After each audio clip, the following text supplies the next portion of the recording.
അയോധ്യയിലെ രാമക്ഷേത്രം ഭക്തർക്കായി തുറന്നുകൊടുത്തതോടെ യു.പിയിലെ വിനോദസഞ്ചാര മേഖലയിൽ വലിയ നേട്ടമുണ്ടാക്കുമെന്ന റിപ്പോർട്ടുകൾ.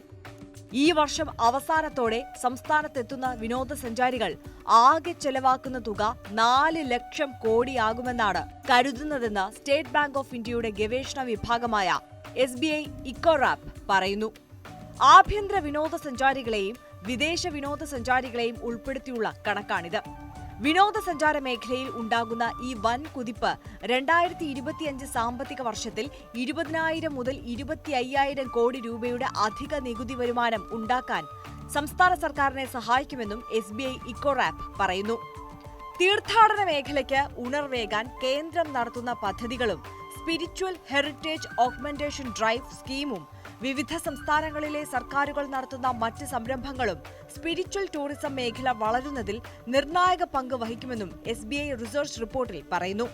സ്പിരിച്വൽ ടൂറിസം രംഗത്തെ കുതിച്ചുചാട്ടം ഇതിനകം തന്നെ യു.പിയിലെ ടൂറിസം മേഖലയെ വലിയ തോതിൽ മാറ്റിമറിച്ചെന്നും അടിസ്ഥാന സൗകര്യ മേഖലകളിലെ വികസനവും കണക്ടിവിറ്റികൾ മെച്ചപ്പെട്ടതും ഇത്തരം സ്ഥലങ്ങളിലേക്ക് യാത്ര പോകാൻ ആളുകളെ കൂടുതൽ പ്രേരിപ്പിക്കുന്നതായും റിപ്പോർട്ടിൽ പറയുന്നു.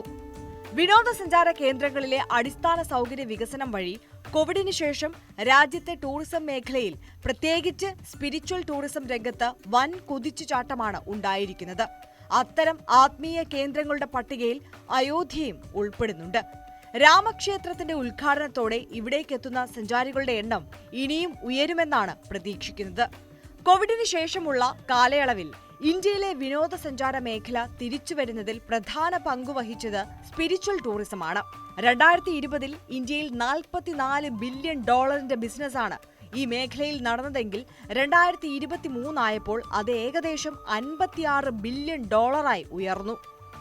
ഗംഗാനദി, വാരണാസി, താജ്മഹൽ, അയോധ്യയിലെ പുതിയ രാമക്ഷേത്രം തുടങ്ങി നിരവധി പുണ്യസ്ഥലങ്ങളും ആരാധനാലയങ്ങളും ടൂറിസം കേന്ദ്രങ്ങളുമുള്ള യു.പിയിലെ ആഭ്യന്തര ടൂറിസം മേഖല പുതിയ ഉയരങ്ങളിലേക്ക് കുതിക്കുകയാണ്.